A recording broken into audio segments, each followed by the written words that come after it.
জান্নাত জাহান্নাম, জান্নাত জাহান্নামে কে যাবে এগুলোর ফায়সালা করার দায়িত্ব কি মানুষের না আল্লাহ তাআলার?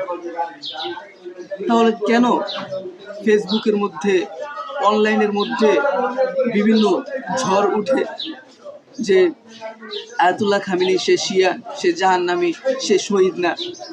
জাহান্নামের ফায়সালা বা জান্নাতের ফায়সালা করার দায়িত্ব কি কোনো মানুষের? এই দায়িত্ব কি আল্লাহ আপনাকে দিয়েছে? তাহলে আপনি কেন এগুলোর ফায়সালা করতে যাচ্ছেন? কেন এগুলো নিয়ে আপনি বিতর্কিত পোস্ট করতে যাচ্ছেন অনলাইনে? আল্লাহই তো ভালো জানে যে কার ফায়সালা কোথায় হবে, কে জাহান্নামে যাবে আর কে জান্নাতে যাবে। কারণ কার মৃত্যু কখন হয়, কোন অবস্থায় হয়, ইমানদার অবস্থায় হয় নাকি কুফরি অবস্থায় হয়, সেটা কি আপনি নিশ্চিতভাবে বলতে পারবেন? আপনার মৃত্যু ইমানের উপর হবে এটা আপনি নিশ্চিতভাবে বলতে পারবেন? কখনো বলতে পারবেন?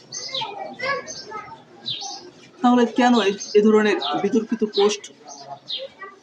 এমন একটি নাজুক মুহূর্তে এ ধরনের বিতর্কিত পোস্ট থেকে আমরা অবশ্যই বিরত থাকব।